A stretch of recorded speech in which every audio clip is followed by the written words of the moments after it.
جمعة وناكسن هذا سوق ومارسدي يا markii hore waxaan rabay anoo jidka ku soo jira inaan idin la hadlo laakiin hadda gurigeygii baa imid alxamdulillah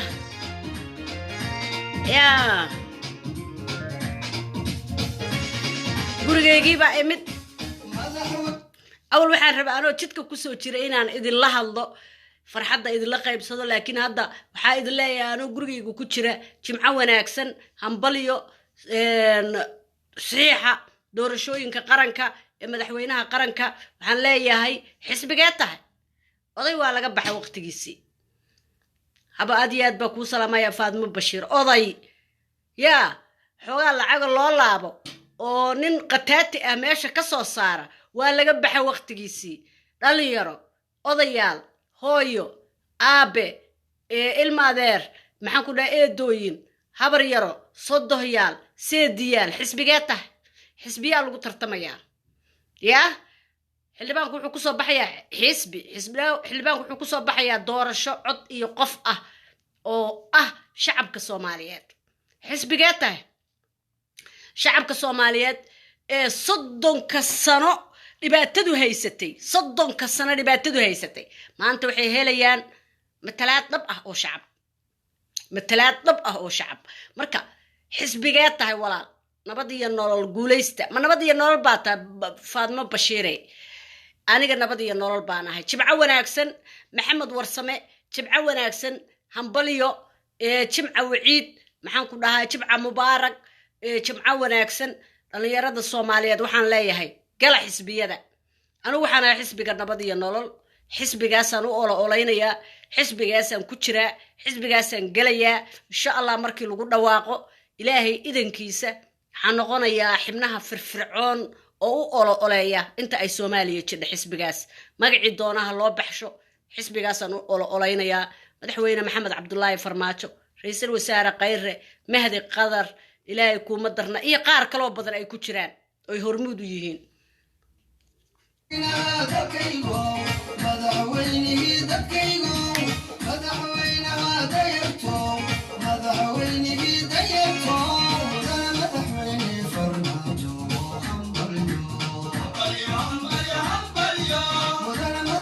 وأهم بلييننا مدحوينهنا جمعة وناكسن بالله هاي مدحوينه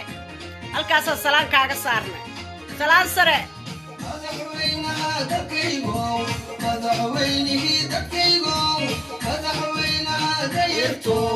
مدحوينه ديرتو مدنا مدحوينه فرماجو هم بليو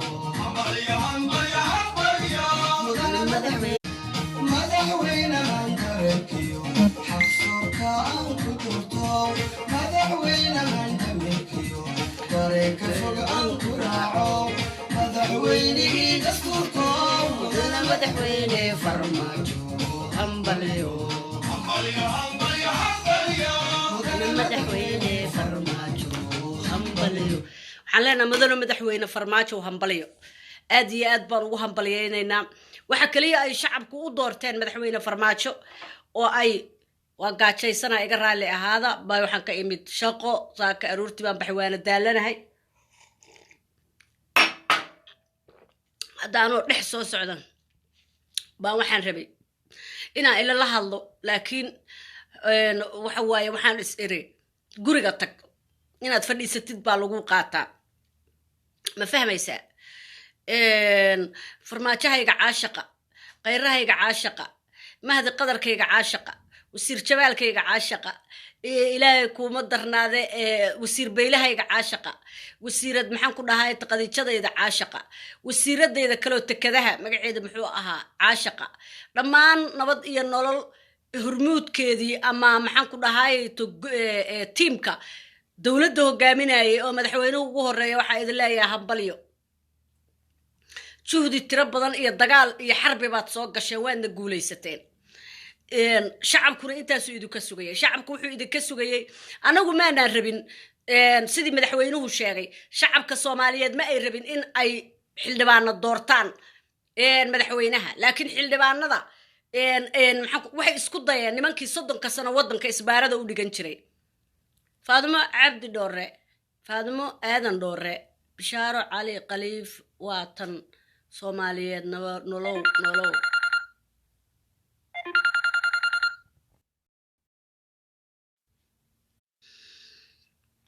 iga raali ahaada, aad iyo aad iga raali ahaada.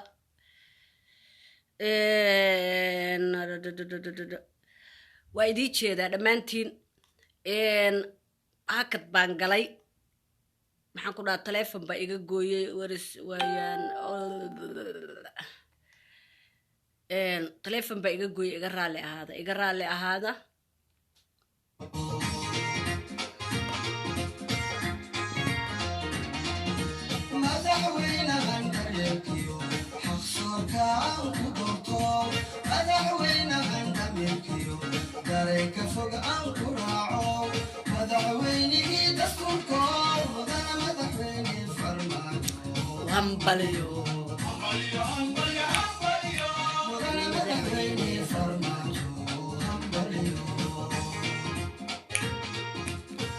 shacabka Soomaaliyeed waxay rabeen baa idii sheegaya. shacabka Soomaaliyeed waxay rabeen in ay codkooda ku ciil baxaan. qofka ayaga ay rabaana ay doortaan Soomaaliyeed. saasay rabeen shacabka Soomaaliyeed. qof walba Soomaaliyeed saasuu rabay. sababtoo ah 30 sano baa qorsagaare lagu haystay. Nuurudiin aad iyo aad baa kuu salaamay, mahadsan tahay. 30 sano qorsagaara lagu haystay shacabka Soomaaliyeed. jamiilada Genevertayda caashiqa waa ku salaamaya. ma fahmaysaa?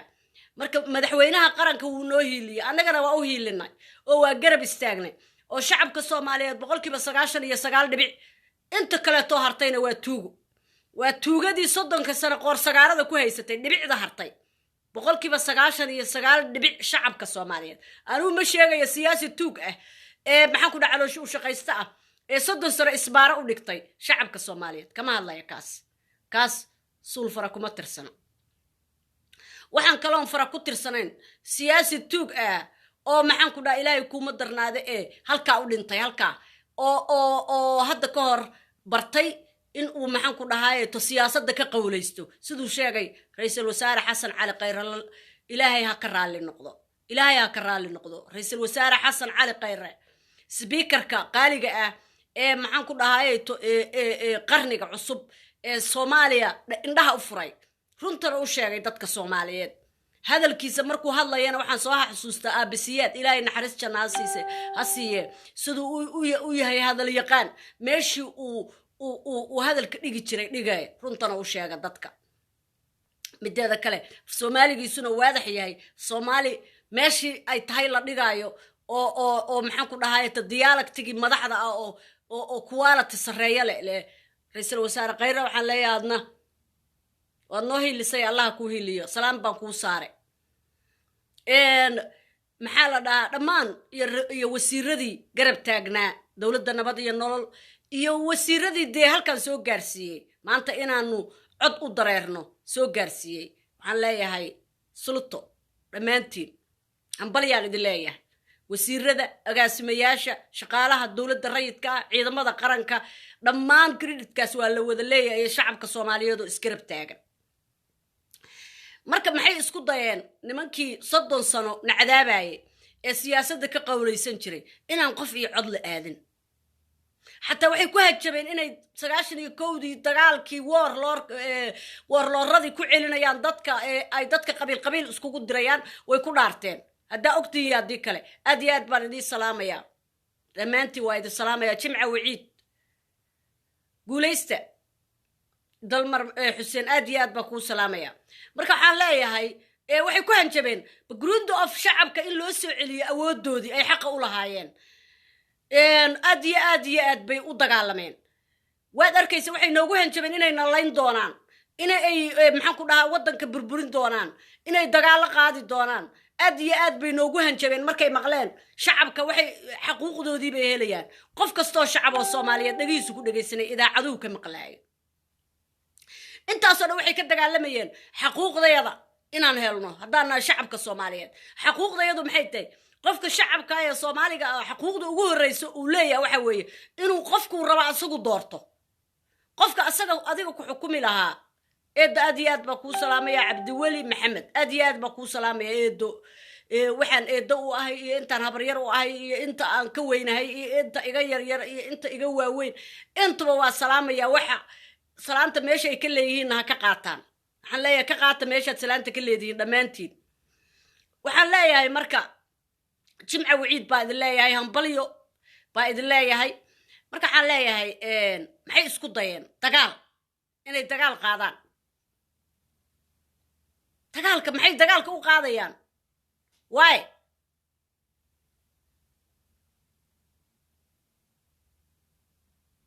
maxamed cabdalle hired walaalkay inaan raadsho teleefonkaygii laakiin waa samaynayaa maxamed cabdalle hired luuqa iigu soo dir whatsappkaaga luuqa iigu soo dir walaalkay adoo raalli ah waxaan isku dayayaa teleefonka kale inaan raadiyo bes marka waxaan rabaa aniga inaan sameeyo maxaa la dhahaayeto inaan analysis ka sameeyo farxadda shacabka Soomaaliyeed oo waxay xaq u lahaayeen helay qofka rabti dooro laakiin xaq waxa u leedahay dastuurina ah caalamiyan ah waa international law qofka shacabka qofka xukumaaya inuu doorto absolutely waa biyo kama dhibcaan waxay dabceen inay naga hor istaagaan way dagaalameen way noo hanjabeen eedda xisbigeed tahay cabdirasaaq eedda macaan xisbigaygu waa nabad iyo nolol laakiin magaca loo bixinayo ma garan doono laakiin waa xisbiga madaxweyne farmaajo ilaahay raalli ha ka noqdee iyo ra'iisul wasaare khayre oo ra'iisul wasaare khayre iyo farmaajo madaxweynaheena qaranka hadda hogaamiye uu yiri maxaan ku dhahaayto waxaan samaynaynaa isku xisbi baan nahay aniga xisbigaasaan ahay xisbiga khayreheena caashiqa iyo farmaajaheena caashiqaan ahaa aniga weligayna ahaan doonaa inta ay nool yihiin hadday ayaga dhintaan cidda hogaaminayso oo ay kaga tagaan falsafadaas wadata baan anigu ahay weligay xisbigaasaan ahaanaya xisbi kale ma u wareegi doono inta ay falsafada ay wataan maalinta ay ka bayraan anaga isku xisbi banahin laakiin falsafada ay wataan ra'iisul wasaare khayre ilaahay raalli ha ka noqdo xasan cali khayre iyo madaxweyne farmaajo ilaahay raalli ha ka noqdo iyo dhammaantood tiimkooda inta ay falsafadaas wataan midaynta Soomaaliya xuquuqda shacabka loo soo celinayo maxaan ku dhahay hogaaminta sharafta leh iyo isku duubnida iyo midaynta ummadda Soomaaliyeed inta ay falsafadaas iyo inta isku tahay Siciid Isaaq aad iyo aad baa ku salaamaya my homeboy aad iyo aad baan ku salaamaya Siciidow walaalkay qaali ah waa ku salaamaya nolow waxa weeye halyeeyadii reer Burcana waa salaamaya iyo reer Hargeysa oo dhan dhammaantood yaa ee sharafta lahaa oo adigu ka soo jeedid sultan ku saaray waxaan rabaa maxaan ku dhahay marka inaa iraahdo ummadda Soomaaliyeed maxay xaq u leeyihiin waxay xaq u leeyihiin qofka xukumaaya inay doortaan qofka xukumaaya waa sax waa waxaad xaq u leedahay qofkii isku dayaya inuu ka hor istaago waa inaad la dagaasho asagoo inuu kuugu hanjabo ma aha dagaal baan ridayaa haddii shacabka Soomaaliyeed xuquuqdooda la siiyo waa adiga inaad ugu hanjabtid dagaal baan kugu qaadayaa haddaad xuquuqdayda ii diidid shacabka Soomaaliyeed waa inay indhaha kala furaan anaga maanaan rabin farxiyo geel jiradayda caashiqa aad iyo aad baa kuu salaamaya sultan kuu saaray dadka reer Sanaagna waa salaamaya ceer gaaba iyo baran iyo dhahar iyo maxaan ku dhahay tahadaaftime iyo laas qoray aad iyo aad baan u salaamaya farxiyo geel jiradayda caashiqa sultan kuu saaray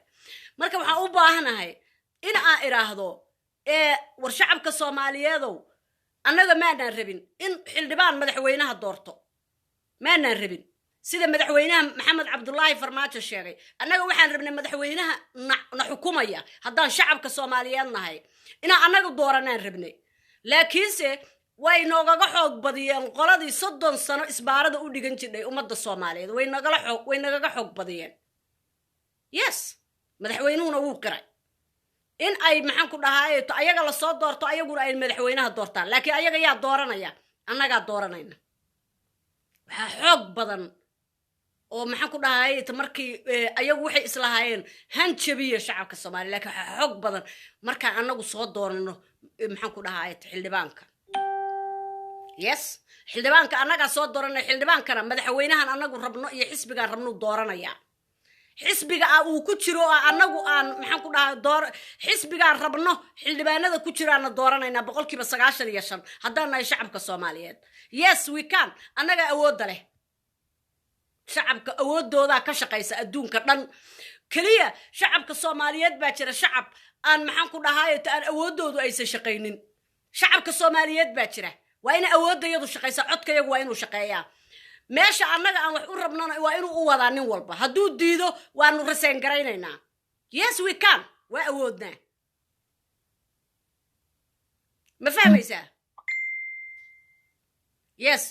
waa samaynaya walaalkay wiilka ila soo hadlaya waa samaynaya marka waxa u baahanahay wala nabad iyo nolol lama har istaagi karo ha nabad iyo nolol lama hor istaag nabad iyo nolol waxa weey waa shacabka Soomaaliyeed shacabka Soomaaliyeedna waa dad haddii aad dabacdo inaa hor istaagto ku qaadaya aad iyo aad baa ku salaamaya sama warda aad iyo aad baa ku salaamaya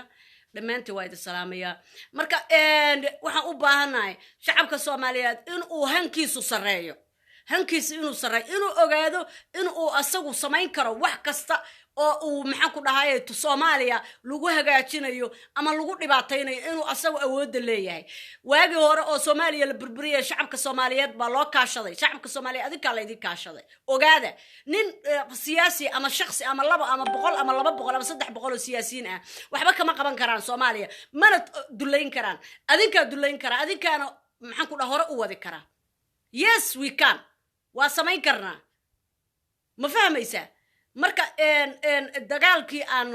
galnay haddaan nahay anaga shacabka Soomaaliyeed ee taageeraya xukuumaddan maanta nabad iyo nolol ee hogaaminaysa qaranka ama tiimka nabad iyo nolol xisbi wali ma noqon laakiin waa soo socdaa xisbigu madaxweynahuna uu sheegay asaga iyo ra'iisul wasaaruhu inuu yahay maxaan ku dhahay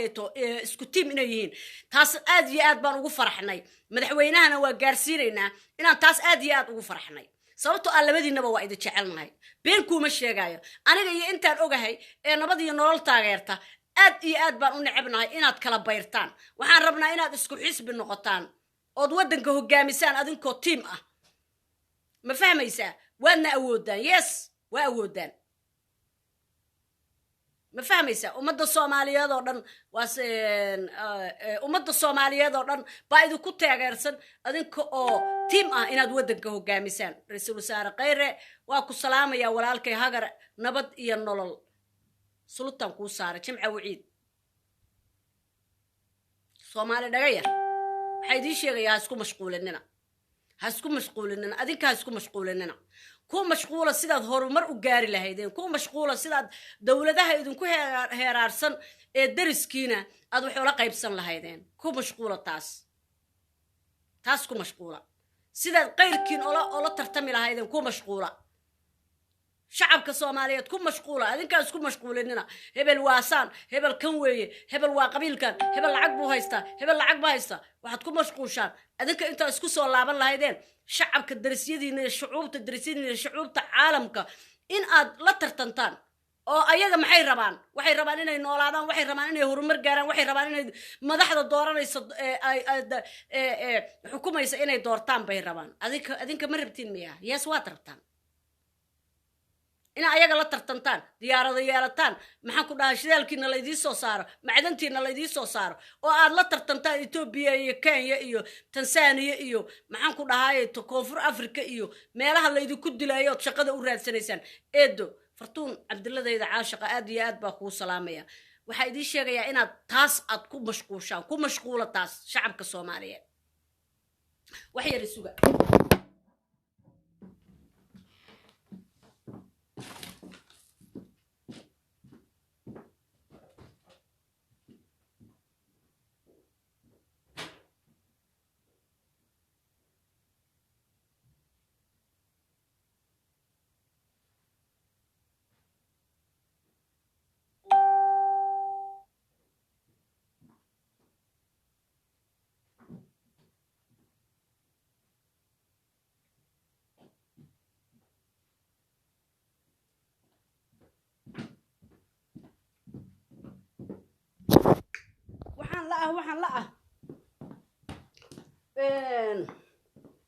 waxaan la Soomaaliye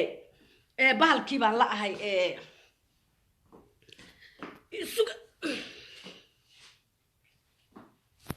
waxaan la ahay bahalkii baan la ahay telefoonkii baan la ahay dad baan rabay inaan waco telefoonkii baan la ahay waxaan la ahay telefoonkii mugdi baan soo galay meel mugdiyaan soo galay calanka iyagu cawaale waadna caawisay cawaale baan leenahay Soomaali maryooley idagaysta annaga hadda isku mashquulno dhinacaan idinku soo jeesanayaa ay sugan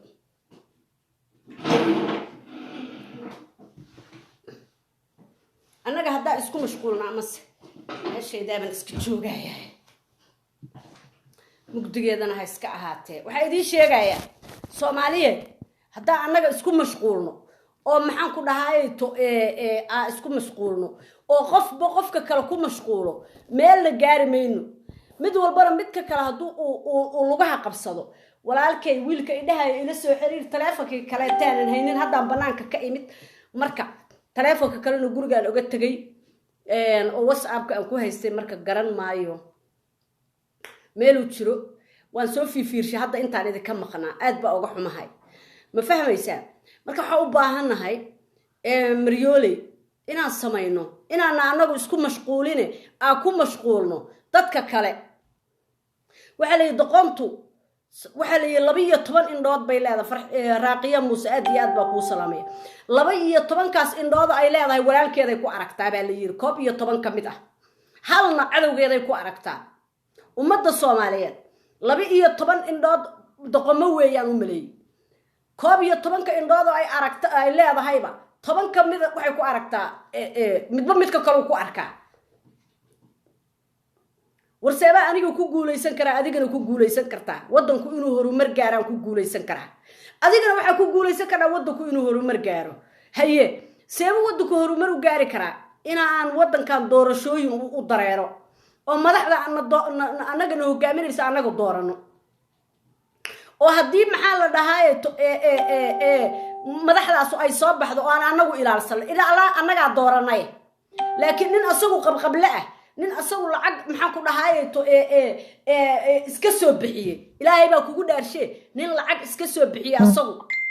oo ilaahay kuma darnaade lacag ku yimid ma ku xukumi karaa kaas madax ma ku noqon karaa aad baa idin wada salaamaya Faadima aadan dhoore يا نين أسوق العكو يبديس نبضي النور أنا جو حنا حسب جا نبضي له كل أنا يتيم كيجا وحنا حسب جا نبضي النور حسب جا الله إمو وحنا يفرد الله يسكوت شوجو محل يسكجا فاني هرت أنا يأذوق محل يسكوت دلينا محا كان ثم والله وايس دلينا ثم والله وايس دلينا شعب كصوماليا وإنه كرسارات تتك صوتها عدة الحكومة يا شعب كصوماليا إلا يسعايا معها إلا يسدل معها إلا يسكون مشغولة معها شعب كصوماليا دوية دتك وحكلا صارية تذكرنا كلا صارية وشعب كصوماليا دقيسته شعب كصوماليا وأنا تكوكل صوتها شعب كصوماليا دواية وأنا وعادي وهبل وعبد الله وحليم وفارح وفارح وظاهر وها you name it كوكل صونا وشعب كصوماليا ما عن قبيل قارة ما عن كوح قارة شعب كصوماليا وذا تشرة وإنها كوكل صوناتها نك الدنيا سياسة نك ربعين سياسة صوماليا وكصبحه وإنه كوكل صونا هذا شعب كصوماليا معها إنه كون مشغول غريبا قادنا يا بالك يا كودا عالمية شعب كصوماليا ما بكوكل صوني ذي أو ما دام هذا شعب كصوماليا كوكل صونين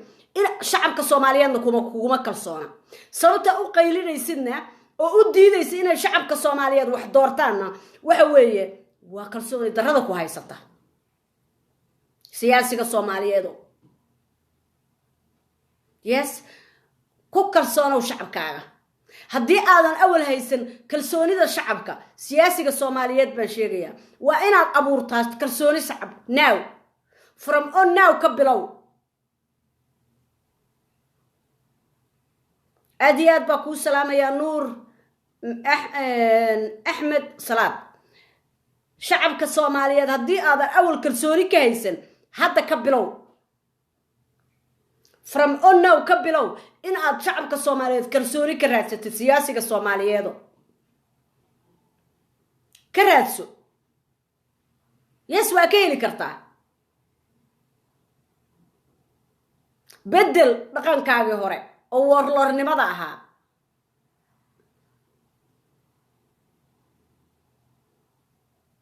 محمد محمد mid la dhaho ina uhuru kayatiya miya jooga uhuru badada ina uhuru badada ya lama baana waxaan u sheegayaa Axmed Madoobe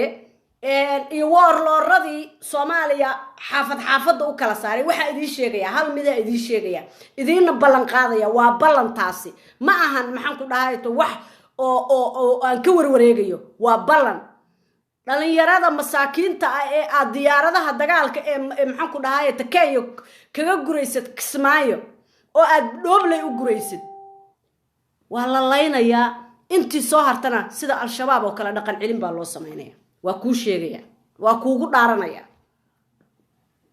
dhalinyarada meeshaas uu ku gurayo ama uu ku haysto magaalada Kismaayo ciday rabaan baha ahaadaane waxaan leeyahay iskaga soo baxo isu soo dhiba waqti hadda intay waqti goor tahay Soomaaliya horay u soconaysa dibna u laaban mayso wayna tashatay group iyo koox iyo xaafad iyo qabiil hor istaagi karana ma jirto waa idinku dhaaranaya wallahi billahi tallahi qabiil iyo group hor istaagi kala dawladnimada iyo qarannimada Soomaaliyeed iyo midnimada Soomaaliyeed waa muqaddas cid hor istaagi karta inaysan jirin ama maxaan ku dhahaa diyaarado Kenyaana ku gur ama iska daa ama xuduuda u gur wiilasha masaakiinta ah wiilashaas waxay noola mid yihiin aad wadatid ciday rabaan ha ahaadaan al-shabaab wiilasha ah oo duurka nooga jiray noola mid yihiin Axmed Madoobe wiilasha wato wiilasha la leeyahay maxaan ku dhahaa meelahan ay ka dagaal koban iyo bahalkii iyo beerxaana ma dhaafaan oo ugu wareegaya 8 sano waxba nooma dhaabaan al-shabaab ciidamada dawladeed wax ciidamada dawladeed oo al-shabaab maxaan ku dhahaa Kismaayo iyo agagaarkeeda iyo jilib iyo jawaaba jooga ma jirto waa ciyaal masaakiina uu maran habaabiyay ee uu wato mana daawadaan ciidamada dawladeed ba ka dagaalamaya maxaan ku dhahaa jilib iyo jawaaba iyo Kismaayo no wax ciidamada dawladeed la yiraahdo ma jirto waa falaaga weeye ninka jamhadka uu wato taasa idin sheegaya waana la laynaya inta isu soo dhiibtana dhaqan cilin baa loo sameeynaya sababta dhalinyaradaas dhaqan cilin bay u baahan yihiin waxay u baahan yihiin Soomaalinimada in loo sheegay u baahan yihiin waxay u baahan yihiin in la baro inay Soomaali yihiin waxay u baahan yihiin in la baro inay kaas u dagaalamaan aysan qabiil u dagaalamin aysan maxaan ku dhahayo diin maxaan ku dhahayo la marin habaabiyo al-shabaab u dagaalamin waxaas oo dhan baa dhalinyarada la baraya dhaqan cilin baa loo sameeynaya intii noolaata inta kale waa la laynaya taasa idin sheegaya period wallahi oo billahi oo talay hadalaya iska irina ma aha waa xaqiiq sababta qof kasto isku daya ama qabiil ama jifo ama maxaan ku dhahaa xaafad ama dukaan qofki isku daya inuu midnimada iyo hor socodka badaan socoto hor istaago waa dadka qaadaya ana idin sheegaya dadka qaadaya ciidamada dawladeed baa waxay ka dagaalamayaan jilib iyo jamaamo ciidamada dawladeed baa waxay ka dagaalamayaan Kismaayo ciidamada dawladeed baa waxay ka dagaal no ciidamada dawladeed ma jirto wax la yiraahdo TV-ga qarankana ma ahan inuu soo daayo nimanka meesha jooga waxay ahaayeen niman Mareykanku tababaray oo danab loo bixiyay laakiin ajanti u jooga maxaan ku dhahaa Kismaayo agaarkeeda oo al-shabaab la shaqeeya iyo maxaan ku dhahaa Kenyaatiga maxaan ku dhahay wayna marin habaabiyeen falsafadii loogu talagalay ahayd maxaan ku dhahaa hor socodka Soomaaliya iyo inay qaranka Soomaaliyeed noqdaan oo ka amar qaataan wasaaradda gaashaandhigga kamana amar qaataan maalintii dhaweyto generaalkii tagay meeshaan la yiraahdo Kismaayo kistaada iyo karboonadaada tagay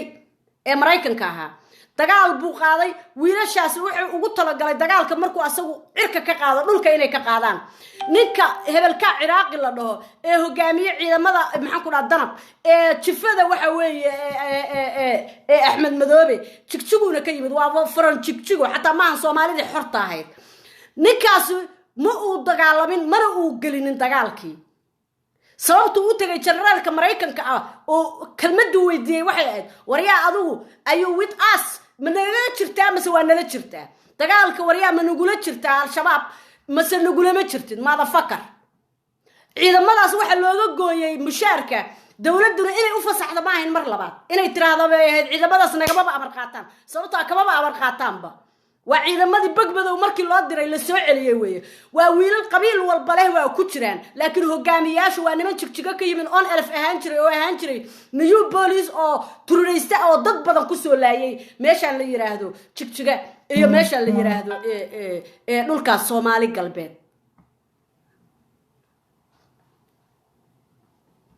weeye hamoodin inaan ogeyn Axmed Madoobow waanu ognahay nimanka jooga Ciraaq ninka la dhaho dhammaan nimanka hogaamiya ciidanka ay darab ku tilmaamaan ee magaca qaranka ay u huwiyeen iyo kuwa maxaan ku dhaho Mareykanku soo tababaray iyo maxaan ku dhahay qabiil kasta leeyahay wiilal jareer weynaa baa ku jira wiilal raxweyn baa ku jira oo markii horeeto la yiri waxa tiin ciidamada qaranka oo daacad ah oo dhalinyaro ah meesha isku go'doonsan meelay soo maraan aan aqoonin wiilal badan baa soo fakaday oo ayagoo 15 9 baa ka timid maxaan ku dhahay magaalada Muqdisho oo cid walba iskugu jirta oo markay naftu qabatay oo meelay u socdaan iyo meelay ka socdaan ba aan la aqoonin oo halkaas ku go'doomiyo yiri koban iyo beer xaana iyo saa ugu warwareega maxaan ku dhahay mana ogala jilib iyo jabaaba in la xoreeyo waa al-shabaab waa terrorist waa rajatus Axmed Madoobe marka anaga waxba ciidan dawladeed baa waxay dagaaleen al-shabaab waxay la dagaaleen ma jiro kaban ma dhaafaan maalin walbaba waxay ka soo daayaan TV-ga koban iyo beer xaana iyo maxaan ku dhahay jilib baan u soconaa waa been al-shabaab bay la shaqeeyaan iyo kaayaatiga dhuxusha meesha laga dubta sonkor baa meesha laga dhoofiya dadka dhiigooda lagu dhuuqa al-shabaab iyo ayaguna way isla shaqeeyaan iyo kaayaatiga taas ogaada ciidamada dawladood idin kama jiraan meeshaas TV-ga dawladana waxaan leeyahay ha ku qaldamin hana soo deyn propagandada maxaan ku dhahay Axmed Madoobe ciidamada dawladeed oo ka amar qaata wasaaradda gaashaandhigga ee maanta hadii la dhaho dhaqaaqa wallahi dhaqaaqa inaysan kismaayo aysan ka hawlgelin waa terrorist waana wiilasha masaakiinta ah ee maanta uu ku gurayo Dhobley ee diyaaradaha maxaan ku dhahay Kenya maxaan ku dhahay army ay ku qoran tahay ee dagaalka lagu gurayo ay masaakiinta ah xoog buu ku haystaa wiilashas afduub buu ku haystaa inta qabiilkiisa ma ahan jigjiga iyo ka timid maxaan ku dhahay dhagax buur iyo ka timid markii horena dadkaas leen jiray ee dambiilayaasha ah wiilasha maxaan ku dhahay jareer weyne ee la socda meelay maraan ma leh meelay soo maraan ma leh way ku qasbayeen Axmed Madoobe inay la joogaan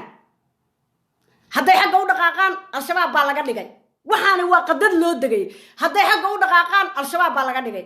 haddii kale ay meesha joogaan dhibaatay ku qabaan waxba ma haystaan cunto ma haystaan raashin ma haystaan gaajo u baqtiyeen waad ogeydeen wiilashi 16 ka ahayo ilaa iyo soo socday maxaan ku dhahay Muqdisho oo maxaan ku dhahay beesha jareer weyn oo jilib iyo jamaama iyo beesha maxaan ku dhahay hadama iyo u badnaydo meeshaas maxaan ku dhahay soo martay oo dadka badan laga laayay waad ogeydeen waxa soo dhan anagu waa la soconaa ma fahmaysaa haddii aan nahay shacabka Soomaaliyeed ee aqliga leh ee wadankooda jecel kuwa maskaxda qabyaaladu ka degtay ma aha tan labaad qaranka Soomaaliyeed waa qaranka qaaradda 7ka weeye ee 60kii xoroobay kaas weeye inta kale ta waa la haystaa midna waxa haysata Itoobiya midna waxa haysata Kenya Djibouti waa xoroobay oo waa dawlad qaramada Madoobe caalamku leh dadka kale oo Soomaalida ay ka imaanaya NFD Soomaali galbeed adeer macaan Soomaali waati laakiin wadankaas aad leedihiin gobolkaas aad leedihiin Itoobiyana la hoos tagtaan oo idan haysata kuwaana NFD oo gobolkaas aad leedihiin baa la hoos tagtaan marka hebel Ciraaqi ee gakada kuwan ku haya ee reer Cabdillah ka yimid maxaan ku dhahay jigjiga adeer macaan ciidamo qaran ma tihiin daramna ma tihiin Axmed Madoobe baa idinku shaqaysto meesha idinku haya al-shabaab baad la shaqaysaan terrorist waana la idin leynaya waa la idin xoreynaya meesha waxba maxaan ku dhahay diyaarada Kenya leedahay marna xagga u sii raacinana marna xagga u soo raacinana runtaan idin sheegayna period qaranka Soomaaliya waa qaaradda 7ka wixii ka baxsan oo yimaada waa shisheeye weeye ku soo duulay wadanka ama af Soomaali ha ku hadlo ama qabiil Soomaaliyeed ha ku abtirsado ilaahay oo aniga leelkasa ahaado oo guldugob maxaan ku dhahayeeto reeraha degan uu ka dhasho laakiinse uu jigjiga ku dhasho jigjiga hadaa ku dhalato reerkaaguna degan yahay dee reer jigjiga tahay Ethiopiaana tahay ma tiid Soomaali maxaa anaga wax isugu kaaya daray annaguba jigjiga iskama soo sharxi karna NFD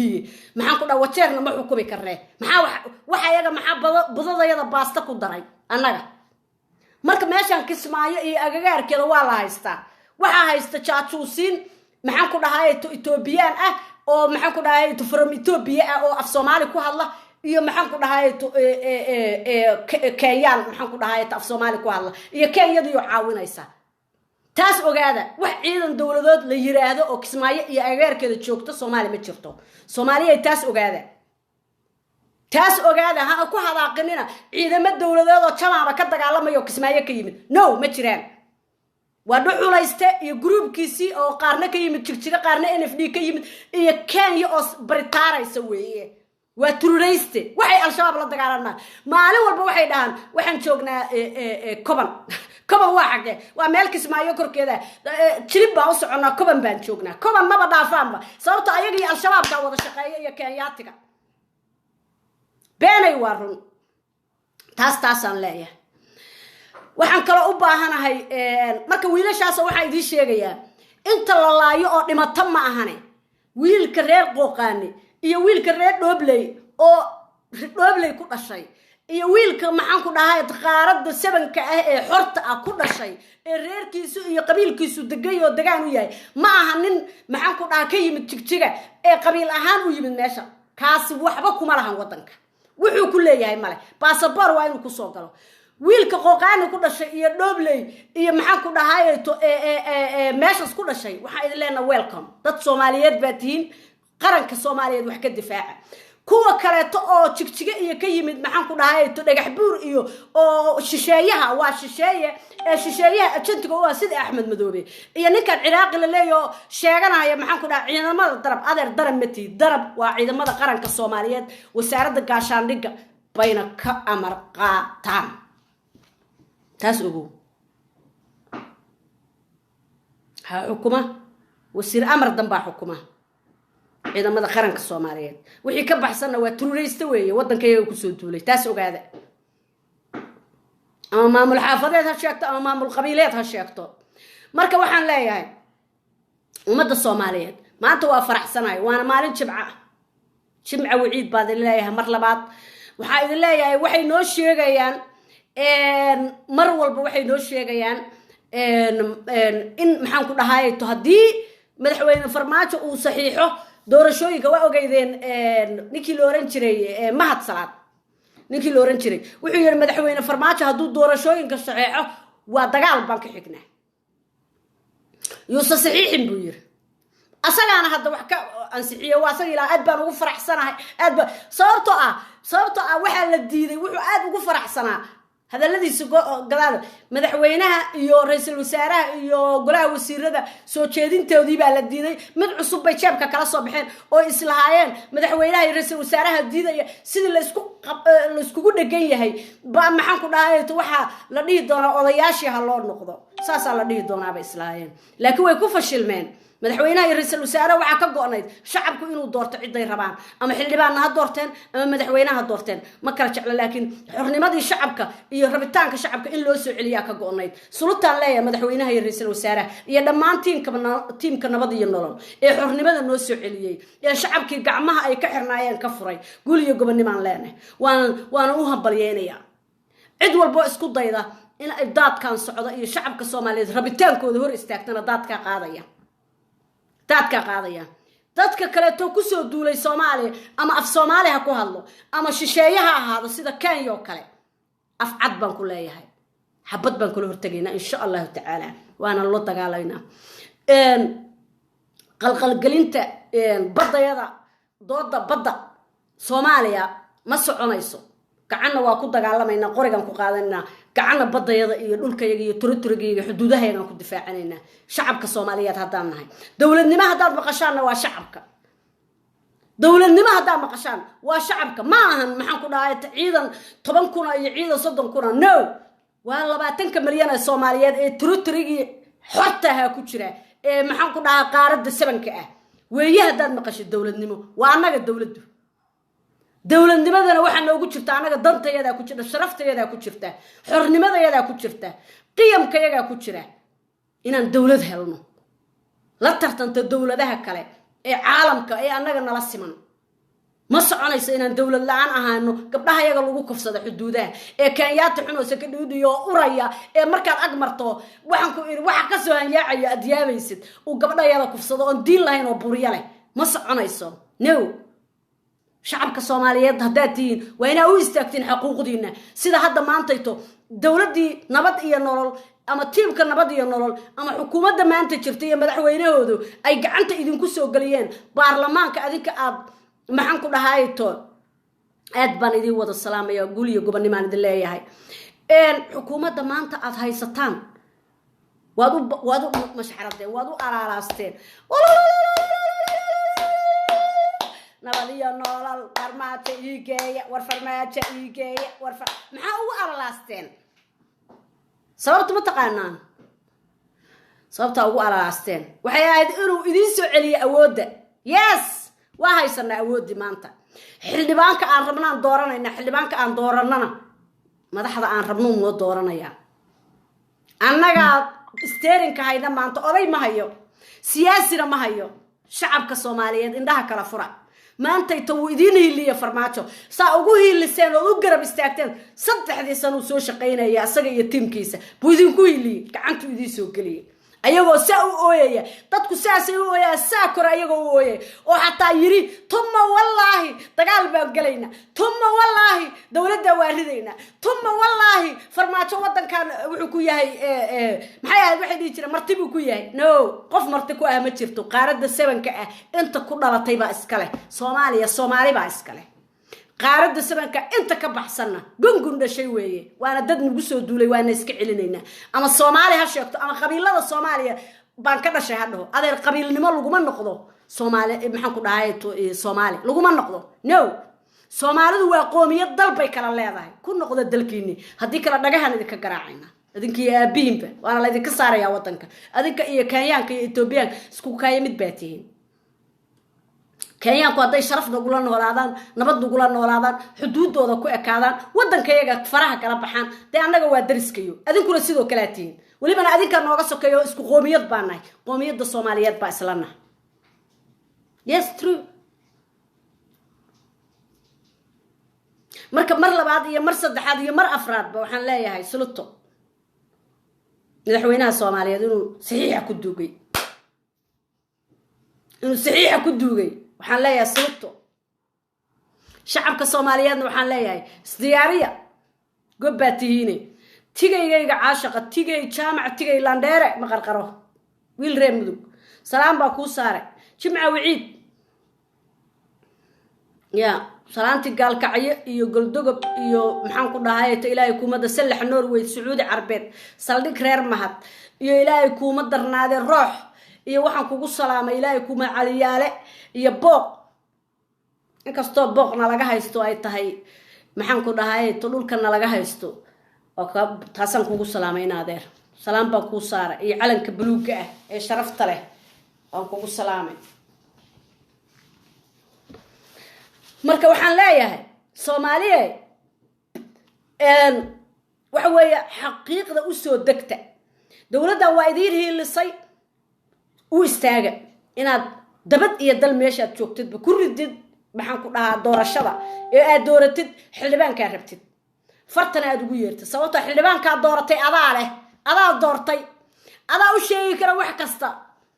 ma fahmaysaa xisbiga aad ka dooranaysidna waa inaad iska jira xisbiyada xaraash qaran iska jira xildhibaanada ay soo dirsan doonaan xisbiyadii xaraash qaran iyo nimankii xaraash qaran ee xildhibaanada 30 sano soo ahaa indhihiina fura Soomaaliyeed haddii aad qabiil ba idin waayay aad xataa qabiil rabtiin nin qabiilka asagu uu yahay kuwii xaraash qaran ee tuugada ahaa ee dhalinyaro ah ee wadaniya ee qabiilkaas oo asaga in adeerkiisa dooro tan labaad dhalinyaradana mid baan leeyahay dhalinyarada Soomaaliyeed ay kaca xaqina u dagaalama xisbiyada gala siiba xisbiga aad ogtihiin inuu wax tar leeyo soo baxayo gala iska buuxsa xisbiyada ma fahantay xisbiyada iska buuxsha soo fahamtay maahan soo baxa oday dambe waa inaad wiilasha 25 26 ilaa 30 jirka ay wax bartay dhammaantiin xisbiyada iska buuxsha wiilasha iyo gabdhaha wax bartay oo dhalinyarada dhammaantiin xisbiyada gala u dagaalama wadankeena inaad wadankeena cirka marisaan ee aad intaad adigu isfiirinaysan fiirisiin wiilka Kenyaatiga ay adiga ku laag wiilka Ethiopianka ay adiga ku laag wiilka maxaan ku dhahay Tansaaniyaanka iyo ka u qaxay sidoo maxaan ku dhahay South Africa ka adiga ku laag wuxuu haysta inaad wadankaaga ku haysatid oo wadankaaga u dagaalamtid oo aad maxaan ku dhahay xisbi noqotid oo adigu wadankaaga xukuumtid oo hogaamisid ha fiirin wiilka walaalkaaga fiiri wiilka Kenyaanka iyo kan Ethiopianka iyo kan maxaan ku dhahay South Africaanka fiiri hogaami wadanka waxa aad adiga rabto waa inuu ka socdaa wadanka sababtoo ah waa mustaqbalkaaga waa inaad adigu wadanka hogaamisaa wiil iyo gabarba dhammaan xisbiyada gala waa in meesha laga saaraa dad nimankii 30 sano wadanka gadaal u dhigay oo kala googooyay ee state ban iyo maamul goboleed ban oo waxba ka jirin ee wadanka iyaga lagu bahdilay ee gabra soo dhex fariisay filadayadii dhalinyarada Soomaaliya kick off waa inay ku sameeysaa waa inay ayagu wadanka hogaamiyaan yes we can waa awoodaa sababtoo ah waxa ku hiiliyay dawladda nabad iyo nolol mustaqbalka khayraysan iyo horumarka farmaajaysan ee nabad iyo nolol xisbigana de anigu wixii loo bixinayo ma aqaan laakiin anigu kulli xisbigaasaan ahay waligayna ahaan doonaa falsafada noocaas intay ku socdaan xisbigaas aad ugu ogtiin Soomaaliyeed kaasaan anigu ka mid noqon doonaa hadii Ilaahay yiraahdo ya magacii loo bixiyaan magacii rabaha loo bixiyo qayraha hogaamiye ama farmaajo hogaamiye ama mahdi qadar hogaamiyo who cares xisbigaas oo iswata baanigu ka aqaan waxay tiranaagti waago bariyo waardiyaan aqaana cid hogaaminayso who cares falsafadan taageeraya anigu ya ajandaha ay wataan anigu qof ma taageerayo waxaan taageerayaa ajandaha ay wataan 30 sano kadib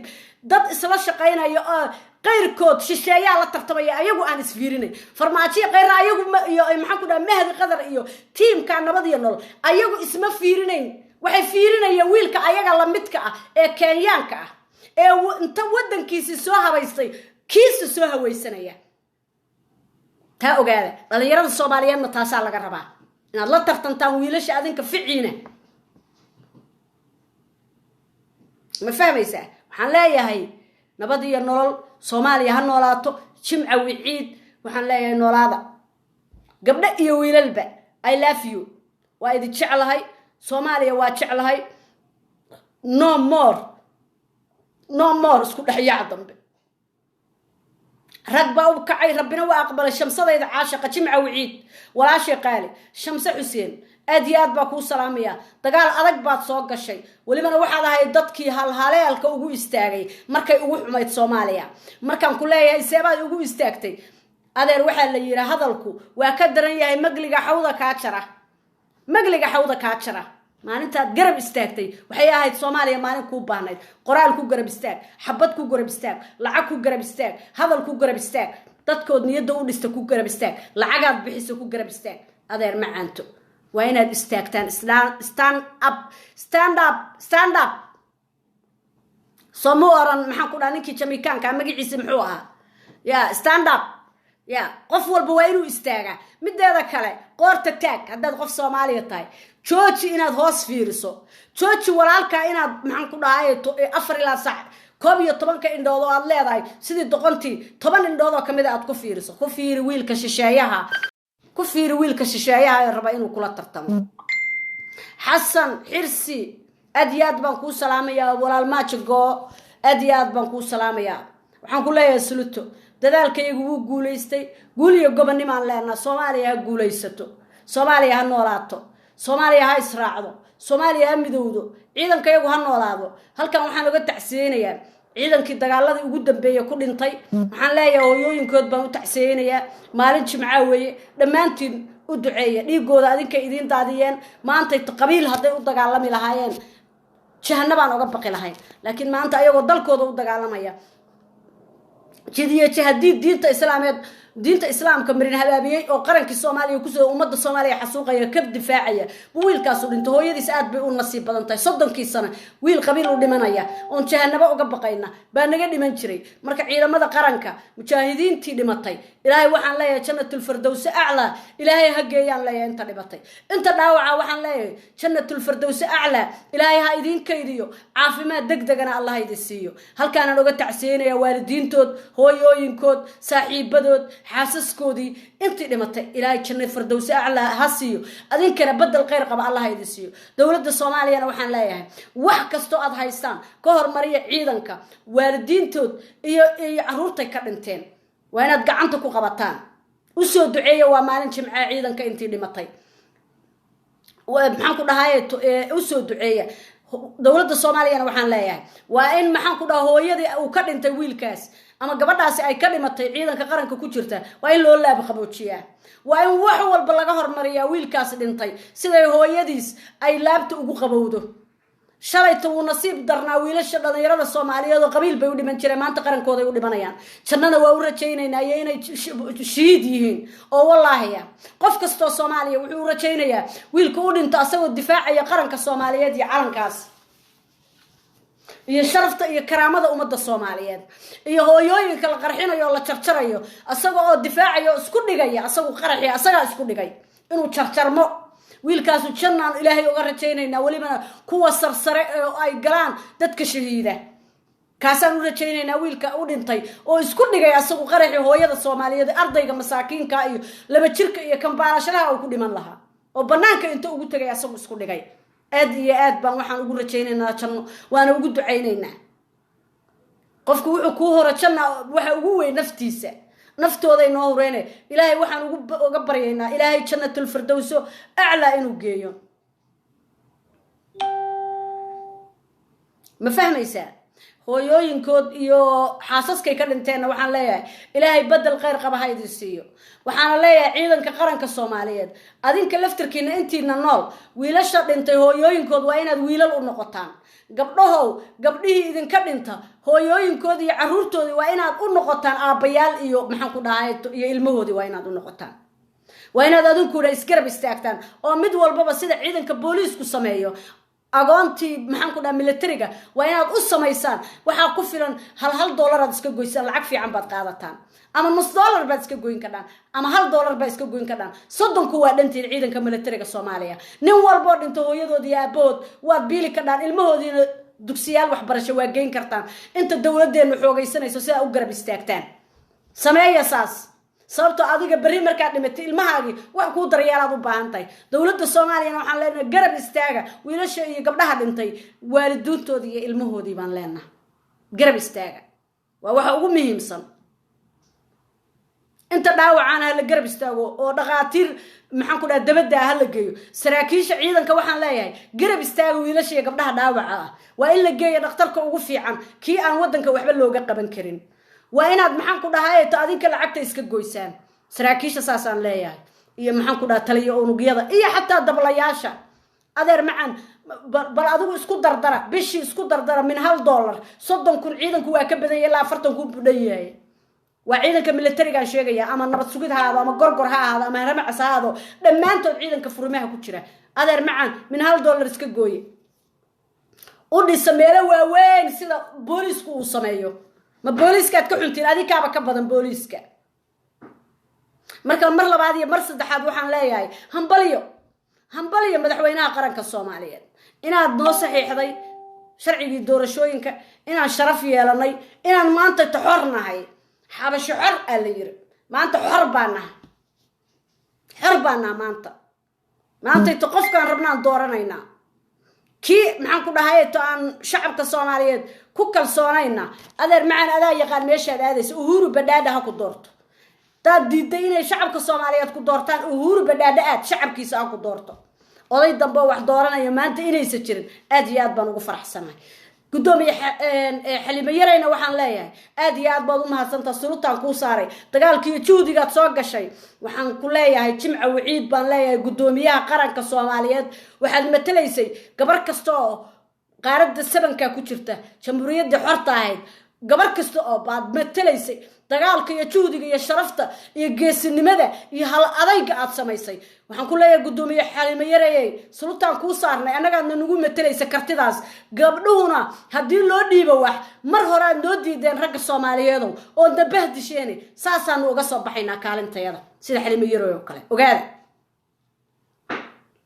في الشرف له بنا وصل بحينا عندنا جهل أذق عندنا شقة بدنا متشرتو مرك حليم يري أنا جاي نقول مثلي سادنا يدمر كالصومالية ده قارد السبن كشمريد يحطها هيد الصومالية راس عصير إلا لو يعضو السلام عليكم ورحمة الله وبركاته جمع وعيد أديات بايدي السلام يا صوماليا هالنولاتو هديان وحكتك تري أما قال خلي فرحت دي بقى يقبضتي يقرأ لي هذا هدان عيد كوقفي يقرأ لي هذا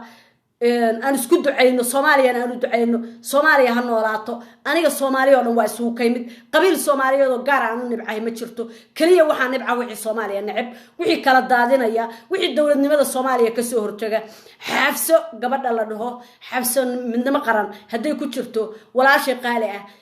aan xamarna isla joognay hadda markii ugu dambeysay aan xamar joogay xafs midnimo qaran aad iyo aad ba ku salaamaya hameen hore live-ka markaan ku jiray adoo islaamayaan arka markaan live-ka ka baxay ka bacdi walaashay qaali ah maana arkaynin aad baan ku jeclahay xamar baan isla joognay aysh baan isla cunnay waanu isla soo qariibnay waanu isla soo halganay mareykanka joogtaa live-kayga hadda inay daawanayso ma aqaan xafs midnimo qaran walaashay qaali ah aad iyo aad baan ku salaamaya Soomaaliya ha noolaato anigu qabiil aan nibcahay ma jirto Soomaaliya uqdad isgelinina group aan nibcahay ma jirto magaalo aan nibcahay ma jirto meel walbo Soomaali ah anigu waa ka dhashay ma fahmaysaa waa dad walaalahay ah laakiin waxaan nibcahay oo aan ku nibcaanaya marka aad ka soo horjeesatid midnimada